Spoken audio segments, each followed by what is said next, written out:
Elul is a month-long holiday, or Hala month, that marks the end of one Jewish year and helps to transition into the beginning of a new one. Traditionally, it is a month of introspection, contemplation, and personal growth. Untraditionally, or less traditionally, Elul Unbound is a digital initiative offering up a wide variety of avenues for experimenting over the course of this month, as both an on-ramp into Rosh Hashanah and as an experience in and of itself. Sign up to join Elul Unbound's daily email list and learn more about all of Elul Unbound's offerings by heading to judaismunbound.com/ELUL.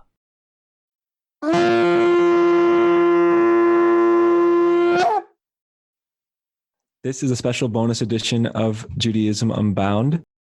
Take a breath. Welcome back, everyone. I'm Lex Rofberg.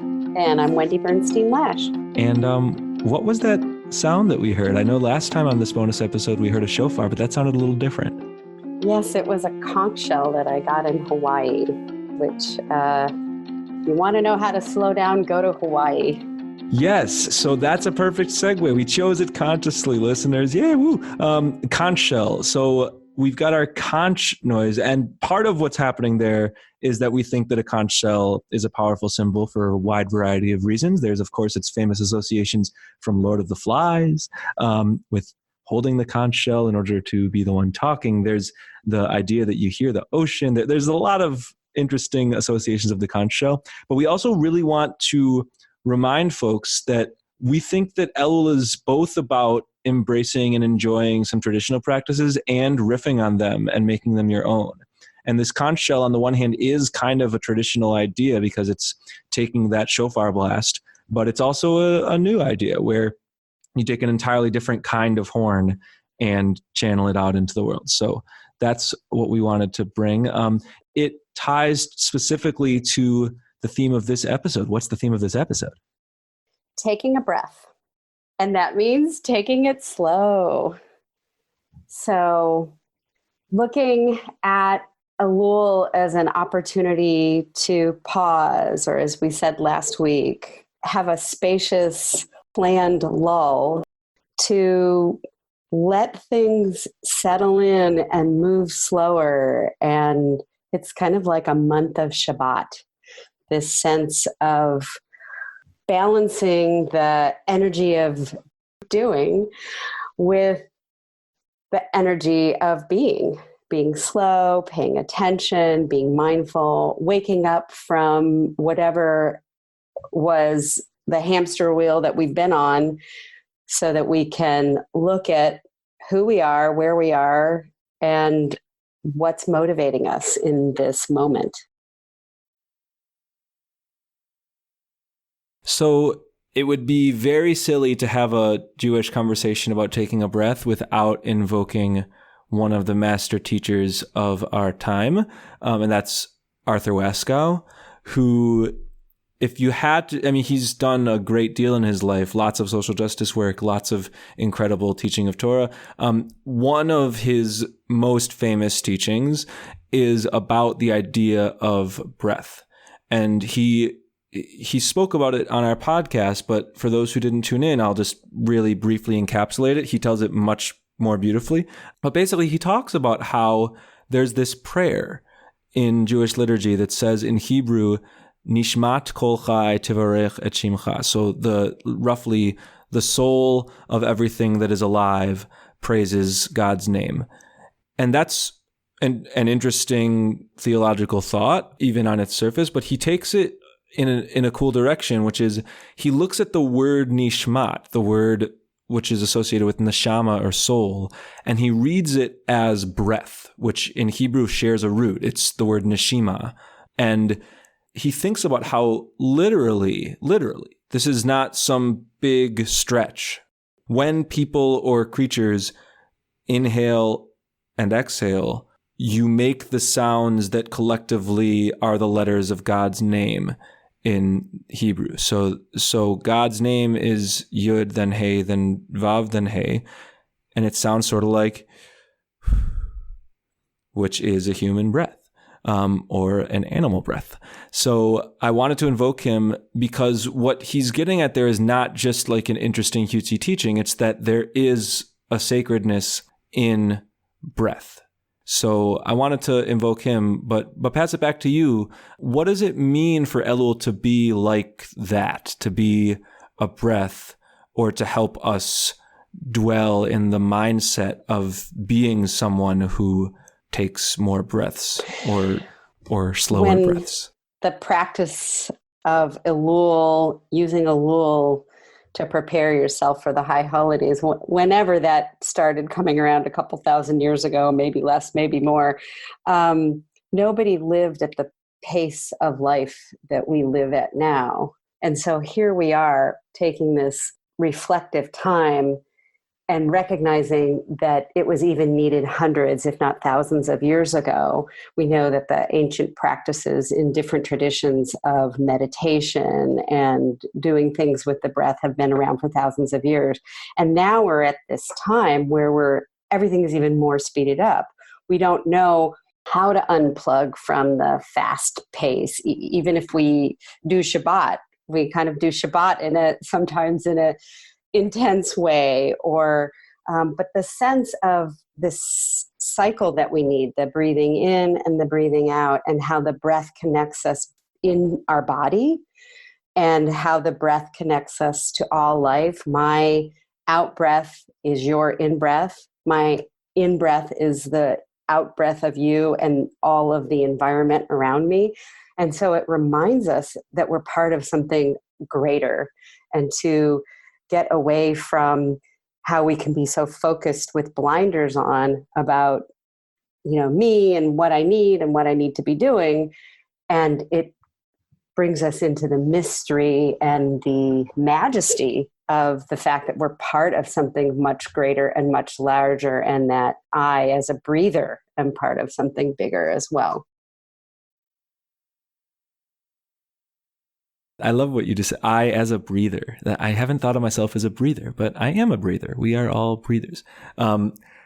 So breathers, fellow breathers listening, I have another thought that I think will relate to this breath concept, which is when on the most recent bonus episode, the first Elul one of this year, number 5 overall, we spoke about what comes before and what comes after Elul, the Av mourning sadness month and the Tishrei month of Rosh Hashanah and Yom Kippur, all the big holidays. And it's easy to see why Elul is a breath when you look at it in that context. It's between these two very jam-packed months, and it serves as a bridge between them. But I'm also flashing back to our conversation last year. I forget which, maybe this is number 3 of the Elul bonuses with Esty Solomon Gray, where we spoke about Jewish time. We spoke about the flow of the Jewish calendar. And specifically, I'm thinking about how Elul, depending on which kind of Jewish calendar you're looking at, is either the last month, because it's before Rosh Hashanah, that starts the new year, or the 6th month, because in the Torah, for example, the beginning of the year is around Passover. It's in Nisan, which is, March, April-ish, and not in the fall. But also, and this is the piece that isn't always spoken about, in the Mishnah, in the first rabbinic text that then later commentaries are built on to form the Talmud, Elul can also be the first month for animals. And if we're here talking about all life and not just human life, on some level, Elul is a starting point for a large percentage of the things that dwell on earth. And I feel like there's a kind of poetry in that. I've mentioned the line from Semisonic's song Closing Time about 9,000 times on this podcast, and I will do it 9,000 more to make a nice clean chai thousand, 18,000. But like every new beginning comes from some other beginning's end. And Elul is, by one calendar, the last month of the year, and by a different calendar, it's the first month of the year. And by still a different calendar, all of these being Jewish calendars, it's the 6th calendar, which you could see as sort of the top of the pyramid, starting from the beginning at 1 and ending at 12, 6 being like the peak in the middle. So my question to everybody is, how can Elul be each of those things? How can Elul be the last month, the on-ramp month to next year? How can Elul itself be a peak experience? And also, maybe this is the most counterintuitive one. How can it be the starting point? How can we find like our animal friends do, according to the Mishnah, the idea that this would actually be a starting point, where Rosh Hashanah is not the starting point, where that's month 2. I love it. Where this is the starting point. And I love the fact that we have a tradition where you could call it multiple things and they're all right. I think of a circle. I mean, we are certainly, Judaism thinks in circles. We continually repeat and reconnect with the cycle of the Torah, the seasonal holidays. And this is just one more place where does it really matter? Or maybe if you need it to be 6-month midpoint of a year, let it be. If you need it to be the end and putting the coda on the end of a year and reflecting back, let it be. And if you need it to be the beginning of an inspiration of what's the next year going to be, I think they're all wonderful. And you can have it your way, I guess. So I'm also thinking about, it's funny, a friend of mine introduced me many years ago to the concept of Yom Kippur Katan, which I'd never heard of. I don't know if you've heard of this, Lex. You know, it's the idea that Yom Kippur shouldn't just be once a year. We kind of need to ask for forgiveness and do our reflection and get right with ourselves and with others. Why not do it every month at the beginning of the month? And so it's kind of little circles within big circles, within even bigger circles of life, within bigger circles of communities and oneness. I want to bounce right back to you because I wanted to take this idea of, us breathers and taking a breath and ask what that, so you mentioned earlier that also reflects a kind of taking it slow. And I wanted to ask you, like, what that means. Like, in what sense could we or should we take this breath, whether it's the first month, the 6th month, the 12th month, and use it as a chance not only to take a kind of break or lull, but as a chance to slow down and enter what I think you talk about as like a process of discernment. Well, I love it. Actually, when you were tell me more about this talking discernment last week about a lull, I was thinking about discernment, and so I'm glad we have a chance to talk about it here. It's a concept that not everybody's heard of.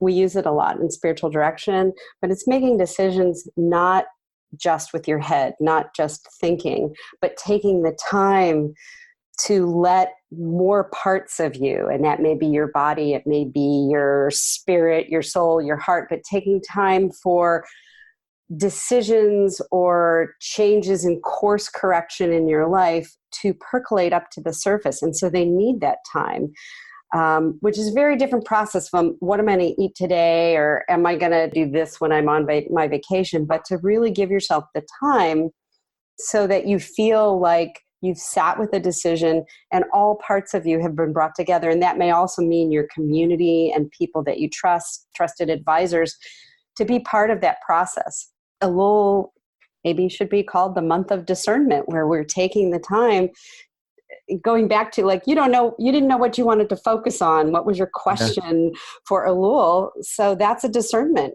Like, you don't have to know what the question is, but I know I'm holding that. I'd like to know that there's a question. And so if I keep that front and center, then maybe pieces will come into it that I hadn't even been aware of, that I need to think about before I can even figure out what the question is.